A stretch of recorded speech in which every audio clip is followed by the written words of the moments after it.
Welcome to the latest word on Black News with Brittany Jones, bringing you powerful conversations. Black history is American history. American history is Black history. You don't study the history of America like history is a public relations exercise. Exclusive stories. That Black women in slavery, it's kind of like our bodies have never been our own. So you start to hear these stories, and these were stories about young women. They were not adults that was brutally raped. Thought-provoking topics. It's the voice of Black America right now, and it feels more like a choir than a preacher. And it's a choir that's singing on different notes, not a choir that's singing in harmony. And transformative perspectives. I have learned so much about myself. Haven't we all? That inform, inspire, and ignite change. You're watching the latest word on Black Break it News. down for the people. How is this big, ugly, backstabbing betrayal of a bill gonna hurt Black people? The measly $6 a day that people get from SNAP is going to be reduced and go away. Children are going to be hungry. Children will not get food in school. They won't get food at home. This is ugly. People will die because they cannot get to hospitals. This bill is ugly, it's bad, and it will hurt Black folk in Louisiana, and guess what? White folk in Louisiana too. It is a bill that is literally giving Donald Trump's billionaire buddies and campaign donors tax breaks while working class people pay for it. It's disgusting. It's cruel, it's corrupt, and it's wrong. We will not support this. Well, we just heard reaction from the Congressional Black Caucus on President Donald Trump's spending budget. And Trump, he actually signed his one big, beautiful bill into law on the 4th of July. And Florida State Democratic Representative Angie Nixon is joining us to address the potential impacts ahead for Black America. Representative Nixon, welcome to the latest word. Thank you for having me. So first off, just your thoughts on what you heard in that video. I mean, I think it's very accurate that this big, beautiful, big, bad, big BS bill is what I like to call it, is actually going to do more harm than it is going to help working families, and particularly Black families, right? And so it's a corrupt piece of legislation, and that's just the way in which Republicans have been operating these past few decades, I would like to say. We see it all the time here in the state of Florida, but Donald Trump is just giving kickbacks and, to his campaign donors and to his friends, and working families are going to be left footing the bill for it. And so let's dive deeper into that, right? So according to analysts, more than 71 million people actually rely on Medicaid, and we're talking about 40 million depend on SNAP to feed their families, including the elderly. And I know that's a lot of the constituents that you serve. And so with cuts in this legislation, are Republicans actually expecting states to absorb these costs? And how realistic is that for states already facing budget constraints? Because we know people... Yeah, let's be real. So the state of Florida is definitely not going to try to absorb those costs. We wouldn't even expand Medicaid when we have the opportunity to, right? But I am hearing that upwards to 20% of Floridians are going to be affected and impacted negatively by these cuts to healthcare. 20% of Floridians, that is millions of people in the state of Florida. And so those folks are going to wind up calling their elected officials and asking, can they be connected to some type of services and programs? And here in the state of Florida, it's just not going to be there. And so we just recently were faced with a ton of cuts to different appropriations for programs, for mental health services, and for more that Ron DeSantis wanted to do. He decided to do with his vetoes. And so the state of Florida is not going to be able to absorb those costs, and we're going to see a lot of people suffering because of it. Yeah, that's very unfortunate there, because that's, our cousins, our grandmas, everybody who we know that rely on these services. So we talk about a little bit more about the law and how it could actually significantly impact those who benefit from healthcare plans, even under the Affordable Care Act. And that's talking about the hospitals and clinics that rely on this funding to stay open may face closure, which could devastate communities. And as you just mentioned, particularly our community, Black communities who already face significant health disparities. What are people supposed to do if their local hospitals or clinics close, or if they lose their health benefits entirely? So, honestly, I do not know, but I am, as an organizer, going to try to get folks organized, doctors and providers, as well as nurses and things like that, and asking them to stand up free health clinics, similar to what they used to do in Oakland a long time ago. But the reality of it is this: we should not have to be doing that, right? The governor is supposed to stand in the gap when things fail, when the free market fails, and when they see a need. And unfortunately, the only folks that the government is standing in the gap for right now are rich billionaires and millionaires and corporations, because again, they put a lot of campaign money, they donate a lot of campaigns for Republicans, and right now those are the people who are in power. And so it's going to be up to working families to come together and push them out when the midterm elections come. Yeah, we know these are gonna be some tremendous. All the elections are important, but especially when you see these types of things happening, this is when you really got to stand up for yourself and be like, "Hey, we need to be able to see a change." So, Yeah. what specific concerns are you hearing, Representative Nixon? In terms of like hearing from your constituents about this budget, and you kind of mentioned a few of these things about a strategy from the Democratic side of things moving forward. But what do you think should be done next to be able to address these potential impacts that are going to come from that bill? So I think what needs to be done is, first of all, we have to educate people about what's happening, because as I have heard, and I have to do a little bit more research, these things are not going to go into effect until after the midterm elections next year, is what I am hearing. However, there are programs that are being closed down right now, just in anticipation of that, and just knowing that Trump has also closed other programs unrelated to the big BS bill, again, as I would like to call it. And like, let me be clear. I know you said what the Democratic Party is doing, right? Like, we could be doing a whole lot more. And yes, I am a member of the Democratic Party, but I am critical of my party because I love my party, and I believe that we could be greater to help the needs of the people. And so one of the things, again, is like just going around, just educating people about what's happening, also partnering with or at least educating people about services and programs that are available that they'll be able to tap into, as well as just really advocating folks like here in the state of Florida who do have some of the power. We are a Republican-led state. And so just trying to make sure that those folks who are in leadership know what's happening and don't just, at the end of the day, that money is ours. And so they need to make sure that the money goes to the places where they need it the most. And so just really just raising our voices in regards to that, and trying to get constituents and residents to make phone calls, to shoot emails, and to show up at town hall meetings, and letting folks know how hard they're going to be hit because of this bill. Yeah. And what have they been telling you already? Like when you're talking to the people in the communities back home, you happen to represent a city that's near dear in my heart. I love my city. What are you hearing from those folks when they've heard about this new law being passed? People are really afraid. People are concerned. People are afraid that their cost of their prescription drugs are going to go up, or that they won't even be able to afford it at all.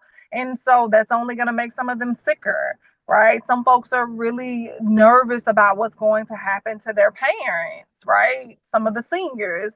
And so it's just a really, really wild time that we're living in right now. And so we're going to keep trying to educate people and keep trying to push back.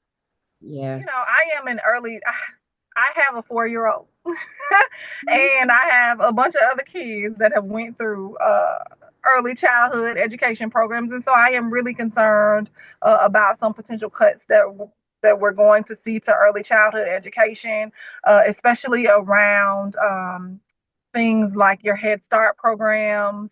And so those are programs where folks who are economically distressed have the opportunity to have free childcare for their children. And so we don't need those students being even more behind because their parents can't afford to send them to an early learning center. And now they don't have that safety net as it relates to Head Start. So I am concerned that there could be cuts to early childhood education programs.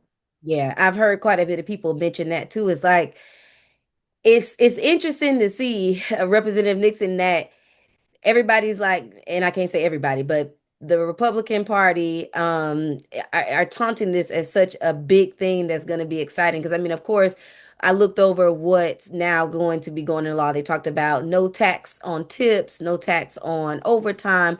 But I want to be clear, those things are temporary, right? And there's also a cap for that. And not only that, but it is no tax on cash tips. And what I'm hearing is that's only really going to impact about 2 to 7% of people. So that's not even going to be beneficial for folks, really, as it relates to that. So yeah.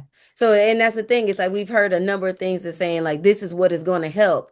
Do you feel like there's anything in this help that could be a big, beautiful black part of the bill by any means? I'm going to say no. Okay. I'm going to keep it there. I'm going to say no. Like if they listen to us, we would have things like access to universal health care, right? Like that would be beneficial. We would have free or universal, free access to like college education, considerably, like the entire, like all education should be free, right?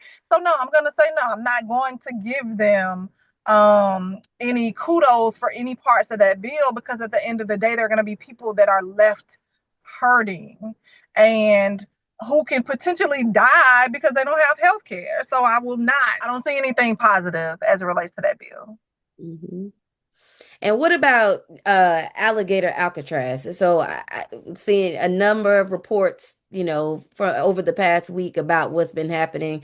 The president made his visit there, and obviously this has become another topic of controversy.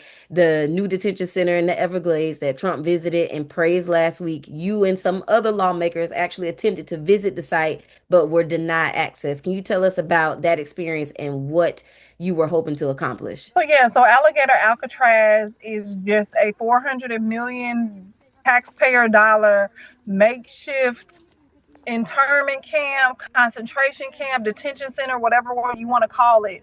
But it is basically, it gave Donald Trump and Ron DeSantis the opportunity to give their friends as well as their campaign donors kickbacks in the form of no bid contracts to throw up a shitty tent city type thing for immigrants, undocumented immigrants. And what we are witnessing is basically the state of Florida, they're continually lying. The state of Florida, Ron DeSantis, Donald Trump, they lied and said that the only people that were going to be at this detention facility were going to be these hardened criminals, these big bad criminals. But we're hearing otherwise. We're hearing that some of the folks that are getting picked up, sent to Alligator-Alcatraz are folks who are construction workers who simply, got pulled over for a traffic violation or didn't have an ID and that type of thing. These are your moms, your dads, your neighbors who are doing work to help ensure that this economy is moving. They are detaining them. And not only that, but they've detained them without the opportunity to be able to speak with their attorneys. Like a lot of them don't know the numbers for attorneys. So we actually communicated with an attorney who believed that his client was over in the detention center. They didn't have any number to call. They didn't know, like the attorneys didn't have any numbers to call to be able to speak with their clients. They didn't have an email. They didn't know who to email. They didn't know anything. And there's a lack of transparency. And not only that, but we're hearing, this is unconfirmed, but we've heard that there could potentially have been a death in the facility. They're stating that no, there wasn't a death, but there may have been a medical emergency, and we just don't know what to believe because there's no oversight, there's no transparency. A lot of the reports coming out from the detainees as well is that there's electrical issues. They're only feeding them once a day. They're not allowed to take baths. They've gone back to saying they're only going to be able to take a bath once a week. It was once every 2 to 3 days, and now it's only once a week. And so they're treating people inhumanely. And at the end of the day, that is not American. That is not patriotic. We do not operate. We should not be operating that way. We should be treating people with dignity and respect, especially those who have not even gotten due process. And even if they had gotten due process, we shouldn't be treating people without dignity and respect, period. We should make sure that they are treated humanely, make sure that they have decent shelter, all the things, and that's just not what's happening. I honestly believe that out of that $450 million, I believe someone pocketed about 300 million of it because there's flooding that's been happening, and it's just a really bad situation. It's heartbreaking to hear. It's disheartening, and I want to say that I'm shocked. But after watching like so much of the coverage and talking to, people I know about this, I'm not shocked that it's happening. It's sad that it's happening. So what do you think? Like, do you see like the long-term impact of this approach to immigration detention in the immigrant communities? And are there legal challenges Democrats plan to pursue? Yeah, so we are looking at legal remedies right now. And so we'll be able to announce those shortly, hopefully by this week. But I mean, what we're witnessing in our country is that the folks that are in power right now are just afraid.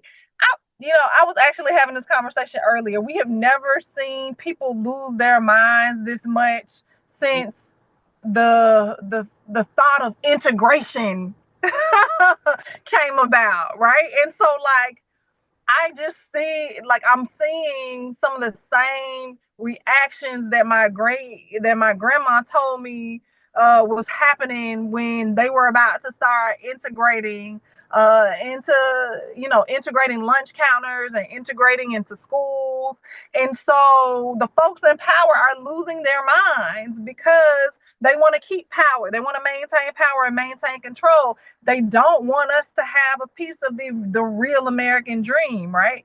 And so I think it's only going to get worse until we all collectively, those who are being oppressed, those who are from marginalized communities, until we all come together and really push back. And we also run candidates who come from our communities and care about our communities and who know that even if there's someone that's undocumented, they shouldn't be treated inhumanely. Even if it's someone who's a member of the LGBTQ community, they shouldn't be treated as a third-class citizen. Even if it's a woman who had an abortion, that she shouldn't be treated any kind of way, right? And so until we all come together and push back, this stuff is going to continue to happen. And so I am optimistic that we're going to come together and that we will, in fact, win and build a country where all of us can benefit, where no matter who we love, what zip code we are in, that we all will have the opportunity to live healthy, prosperous, and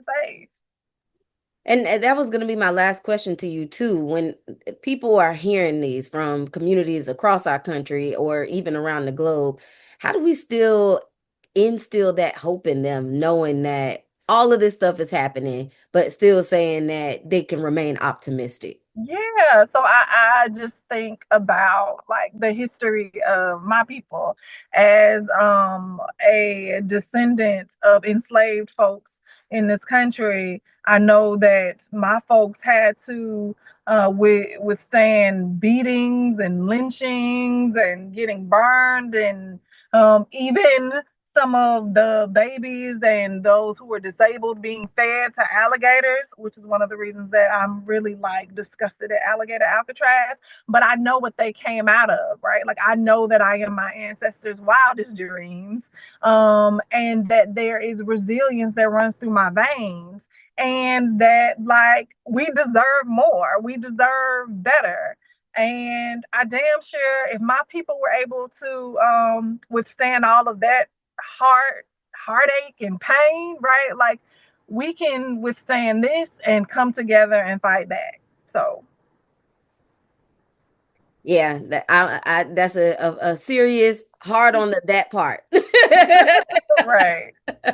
Because of that, we know that we've been through so much, and then you talk about resiliency. Is there anything else that you wanted to add in regards to just what we've seen in terms of this new bill that will be going into law, and how people just need to kind of get ready and be prepared? Yeah, for sure. I think what's really important is for us to not allow them to put up smoke and mirrors. They're going to try to distract us from the BS bill that they passed. But if you look at Donald Trump, he always saying he's doing these things and doing that and doing this and doing that, and then he turns around and he rolls it back. And so like we just need to be mindful of like all the pomp and circumstance that's going to go around some of this stuff that he's going to try to again use to distract us, but then he's going to roll that the good stuff that he's claiming he's going to push out, he's going to roll that back, and we're going to be left holding the bag or not even being able to afford a bag to hold anything in. And so like just be mindful that they are going to push all these horrible narratives and things like that, but we need to make sure and demand that he works to fix our economy like he claimed he was going to do on day one. The statement I've been hearing from people, are we great again yet? Are we? Because it don't feel that way. All right, Representative Nixon, we appreciate your time. Thank you so much for being on The Latest Word. For sure. Thank you, Brittany. Thank y'all.